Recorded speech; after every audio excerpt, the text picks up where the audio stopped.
En 1982, Dietrich Mateschitz, alors directeur marketing pour une entreprise de dentifrice, voyage en Thaïlande. Là-bas, il découvre Krating Daeng, une boisson énergisante locale vendue aux ouvriers et aux chauffeurs de taxi. Il en achète les droits pour l'Europe, la rebaptise Red Bull et lance la marque en 1987 en Autriche. Red Bull, c'est d'abord une marque de boisson énergisante, mais aujourd'hui, c'est bien plus que ça. C'est un empire sportif, une machine à rêve et à profit. Avant de révolutionner le football, Red Bull a réinventé le marketing sportif.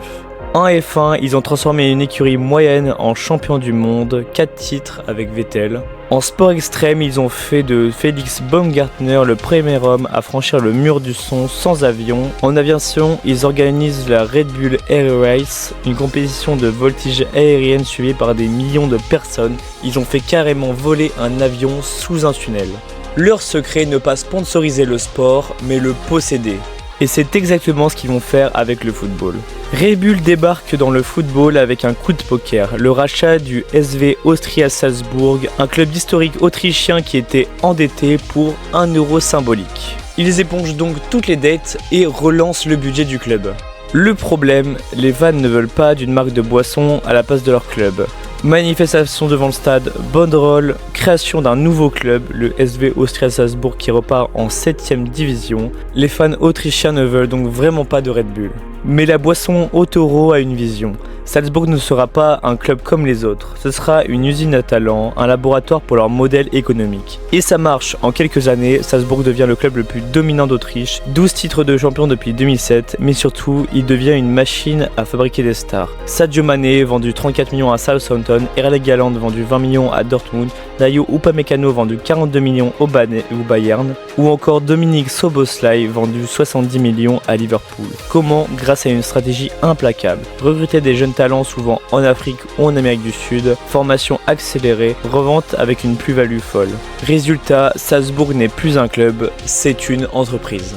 Après Salzbourg, Red Bull a envie de conquérir l'Allemagne, l'un des plus grands marchés footballistiques du monde. Leur cible, un petit club de 5ème division, le SSV Markranstadt, racheté pour 350 000 € en 2009. Leur problème, la loi allemande interdit au club d'avoir un nom d'entreprise. Leur solution, RB Leipzig ne signifiait pas Red Bull Leipzig, mais Rasenballsport Leipzig. Ça veut dire sport de ballon sur gazon en français, oui je sais, ça veut rien dire. Leur stratégie, recrutement agressif, jeunes talents, entraîneurs ambitieux, montée successive de la D5 à la Bundesliga en 7 ans, contournement de la règle du 50+1, Red Bull possède 49%, les 51 restants sont détenus par un comité de 17 supporters sélectionnés par Red Bull. Le résultat, le club le plus détesté d'Allemagne, accusé de détruire les traditions, un succès sportif fulgurant, demi-finale de Ligue des Champions en 2020 et un modèle économique ultra rentable avec 1,5 milliard de profits de transfert. Mais aussi un scandale. En 2018, Leipzig et Salzbourg s'affrontent en Ligue des Champions. Problème, l'UEFA interdit au club d'un même propriétaire de s'affronter. Solution de Red Bull, il contourne la règle en arguant que les deux clubs sont indépendants. L'UEFA ferme donc les yeux. Pourquoi? Parce que Red Bull rapporte trop d'argent.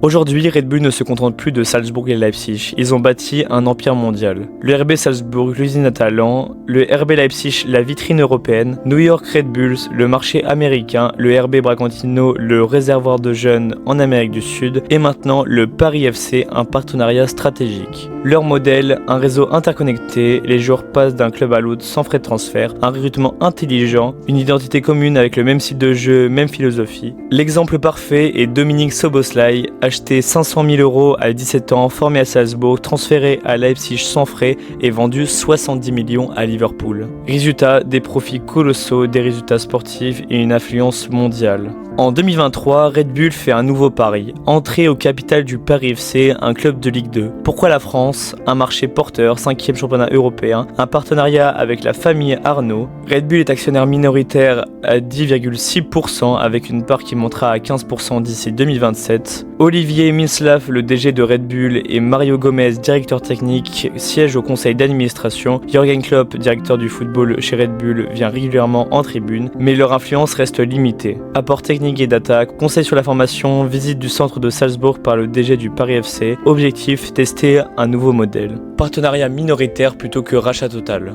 Mais du coup, pourquoi le modèle de Red Bull fonctionne-t-il si bien? Un réseau mondial, 5 clubs sur 3 continents avec une stratégie commune, transfert interne, Tyler Adams passe de New York à Leipzig sans frais, un recrutement intelligent, achat de jeunes talents, Haaland à 5 millions, Nkunku à 4 millions, revente avec une plus-value folle, mais Red Bull ne fait pas l'unanimité. Pourquoi? Les destructions des traditions. Salzbourg, un club historique effacé au profit d'une marque, Leipzig, un club créé de toutes pièces sans histoire, la monétisation du football, accusé de tuer la compétition, les clubs Red Bull dominent leur championnat. Un modèle économique basé sur les transferts, certains y voient une spéculation entre les clubs. Le contournement des règles, 50+1 en Allemagne, Red Bull possède 49% mais contrôle tout.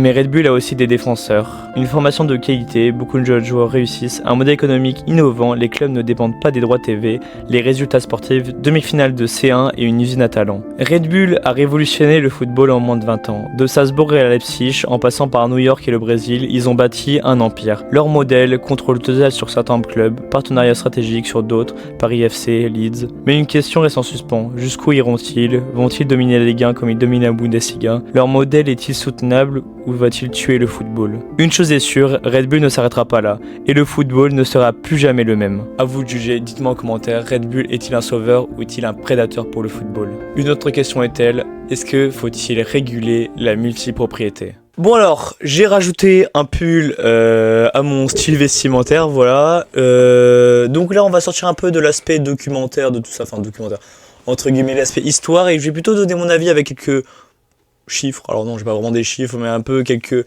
faits qui va se passer pour que vous puissiez aussi vous faire un avis assez crédible, on va dire, en tout cas sur la chose, sur du coup la multipropriété, Red Bull en général, voilà. Donc pour récapituler un peu tout ça, donc Red Bull, marque de boisson, boisson énergisante, qui en fait se cache derrière son aspect marketing pour finalement du coup justement cacher un peu tous la malfaisance de son produit. Voilà, donc Red Bull a été interdit pendant plusieurs années en France. Ils ont été réintroduits il y a pas si longtemps, je crois que c'est en 2018 ou un truc comme ça. Donc vraiment ça fait vraiment pas si longtemps que la Red Bull a été interdit en France. Parce que du coup la taurine c'est mauvais, il y a des trucs qui montrent que Red Bull mentait dans leur communication. Alors Red Bull ne donne pas des ailes évidemment, mais c'était dans le truc de la taurine vivifie l'esprit et le corps aussi, voilà. Effectivement, donc c'est faux. Les études montraient que c'est faux, et donc c'est pour ça aussi que ça a été interdit en France, avec aussi des logiques de trop de sucre, la taurine, voilà, ça fait accélérer le cœur. Il y a eu des crises cardiaques en Suède à cause de ça apparemment. Donc voilà, il y a eu des liens de cause à effet avec la mort de certains adolescents en Suède, du coup à cause de la Red Bull. Donc voilà, bref, passons cette partie-là. Ensuite, du coup, la multipropriété, donc Red Bull va acheter des clubs pour se donner une bonne image. Le foot, voilà, c'est sympa, c'est le sport mondial, c'est le sport populaire, c'est le sport de tous, voilà. Tout le monde supporte le football, il y en a qui aiment pas bien sûr, mais bref, c'est pas le sujet. Et du coup, ce qui fait qu'ils vont acheter plusieurs clubs du coup aux États-Unis, donc le New York Red Bull, Bragantino au Brésil, au Ghana, il y a eu Red Bull aussi. Du coup, Leipzig, le Paris FC qui a été racheté minoritairement par Red Bull, Leeds c'est pareil. Voilà, et c'est la même stratégie que dans tous les sports, hein. Dans le hockey, ils ont un club de hockey en Autriche. Au handball, ils sponsorisent des clubs aussi. Il y a quoi d'autre aussi? Du coup, la F1 avec Red Bull Racing. Enfin bref, tout ça fait partie d'une stratégie marketing pour du coup cacher la malfaisance de son produit. Au foot, ce qui est dommage, ce qui est mauvais en soi pour le football, c'est que tout ça prend un aspect assez business, tout ça prend un aspect marketing et aussi communication pour du coup l'image de la marque. Sauf que du coup, le football perd sa base, ce qui est du coup le sport, le jeu, le sport pour tous, et aussi en fait la beauté du sport qui n'est plus du coup la passion, mais qui devient comment je pourrais dire un outil marketing, ce qui du coup on va dire comment je pourrais dire ça, on va dire fait passer le sport un peu dans l'ombre. Enfin, je sais pas comment je pourrais vous dire, mais perversifie, pardon, voilà, j'ai le mot, perversifie le sport, voilà, du côté business. Ensuite, voilà, le Red Bull ne respecte absolument pas les règles de la multipropriété par rapport via l'UEFA, du coup, comme je vous l'avais expliqué avec la Ligue des Champions, donc ce qui fait que Red Bull est le mauvais élève et aussi triche un peu, c'est entre guillemets la triche, même si bon, l'UEFA a validé ça, ce qui n'est pas censé, sachant qu'ils ont des règles écrites et que bon, ils ont quand même validé le fait que deux clubs d'une même structure jouer la même compétition, ce qui n'est pas légalement possible, ce qui a failli arriver avec Toulouse, qui avait le même propriétaire que Milan, si je dis pas de bêtises, en Ligue Europa, et du coup ça allait pas du tout. Donc voilà. Ensuite, bah ça va casser un peu toute l'histoire des clubs précédents. Bah du coup le Salzbourg qui avait des dizaines et des dizaines d'années d'histoire, voire des cinquantaines, enfin bref voilà, qui se fait racheter, qui perd ses couleurs, qui perd le nom de son stade, qui perd tout en fait, son identité générale. D'ailleurs petit fun fact, le club qui a été créé par les supporters de l'Austria Salzbourg est descendu en 7ème division, est remonté en 2ème division, et il y a eu un match de Coupe d'Autriche entre les deux clubs, entre le Red Bull Salzbourg et l'Austria Salzbourg. Défaite malheureusement de l'Austria Salzbourg, mais en tout cas, juste petit fun fact, voilà. D'ailleurs, grosse ambiance là-bas apparemment. Pareil pour Leipzig, voilà, un club fondé de rien, qui n'avait pas d'histoire à la base, qui passe en première division juste avec l'argent. En 7 ans, voilà, ça a fait jaser en Allemagne. Beaucoup, en fait, c'est le club le plus détesté d'Allemagne, hein, clairement. On l'a vu avec les vidéos, on le voit toujours, même quand il joue en Bundesliga, il y a toujours des petites affiches, des petites pancartes avec marqué Leipzig n'a pas d'histoire, Red Bull a fondé, enfin bref, voilà. Donc voilà, après. Il y a eu quelques trucs intéressants quand même avec le Paris FC qui se fait racheter déjà par la famille Arnaud, mais aussi avec les conseils de Red Bull. C'est pas si mal l'idée, voilà, il y a eu de l'expertise un peu de Red Bull. Alors je sais pas s'ils apportent énormément, de ce que j'ai vu, il n'y avait pas non plus une grosse influence de Red Bull dedans. Donc voilà, mais en tout cas, il y a eu des bénéfices pour le Paris FC, voilà. Et après, pareil pour New York. New York, c'était un club qui avait une histoire, Bragantino aussi, qui se sont fait racheter par Red Bull, du coup, hein, pour en faire juste une filiale de Leipzig ou de Salzbourg, voilà. Et juste, ils apportent leur talent là-bas. Et c'est tout, comme pour Taylor Adams, je crois que c'était le milieu de terrain qui est maintenant, je sais plus, je crois qu'il est toujours à Leipzig d'ailleurs. Le jeune, il était hyper talentueux, ils l'ont juste envoyé à Leipzig, et voilà, juste ils l'ont formé, ils l'ont envoyé, donc pas un aspect assez compétitif du coup là-bas, parce que c'est juste un club qui qui sert de passerelle pour des joueurs, donc on les envoie là-bas, ils reviennent, et ils prennent juste de la valeur, et après ils vont les renvoyer. Ça fait un peu business quoi. Et un peu, s'il y a un dernier aspect que je voulais aborder, c'est l'aspect spéculatif, c'est-à-dire que du coup, imaginons Leipzig, pour faire prendre de la valeur d'un joueur, imaginons un joueur est à Salzbourg, Leipzig achète pour, on va dire entre guillemets, 20 millions d'euros à un joueur de Salzbourg pour lui faire prendre de la valeur, sauf que Leipzig en soi ne perd pas d'argent. Même s'il dépense 100 millions, en soi il perd pas d'argent parce que c'est le même propriétaire. Du coup, ce qui fait que sa valeur gonfle artificiellement, et du coup, ce qui va obliger les autres clubs à acheter derrière avec une plus grosse somme, et c'est ce qu'on appelle du coup de la spéculation. C'est pareil en finance, c'est pareil avec la bourse et tout, c'est exactement la même chose, voilà. C'était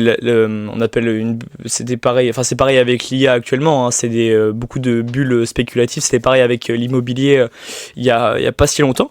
Ça fera pas une crise du football, loin de là, hein, loin, en tout cas pas pour l'instant, à part si tout le monde se met à faire la même chose, ce qui j'espère ne va pas arriver. Du coup ça fait gonfler les prix artificiellement, ce qui fait que ce boss là il a été acheté pour 70 millions d'euros. Bon, il le vaut, hein, son prix maintenant, mais voilà, ce qui fait que Nkunku pareil, enfin bref, beaucoup de joueurs comme ça ont été achetés assez cher, alors que en soi ils ne valaient pas ces valeurs là à la base. Donc voilà, c'est la fin de mon explication. On peut passer à l'outro. En tout cas les gars, merci d'avoir regardé cette vidéo. J'espère qu'elle va durer au moins 10 minutes, ça serait cool en vrai, j'espère en vrai de vrai, pardon, le micro a bougé quand j'ai parlé. J'espère qu'elle va durer un peu plus de 10 minutes, ça serait cool en tout cas. Si c'est le cas, j'espère que vous avez kiffé. Si vous êtes là jusqu'à la fin, bah, c'est le cas, j'espère. Donc n'hésitez pas à vous abonner, à liker la vidéo, à partager et à commenter, ça m'aiderait énormément. La prochaine vidéo sera sur le City Football Group, voilà. Donc j'espère que vous l'aimerez autant que celle-ci. En tout cas, abonnez-vous pour voir les prochaines vidéos qui vont arriver. Oui, je parle un peu comme un robot, je sais pas pourquoi. En tout cas, voilà, c'est tout ce que j'avais à dire. Donc, passez une excellente journée, une bonne soirée, un bon matin, tout ce que vous voulez. C'était Zagaloray. Bye!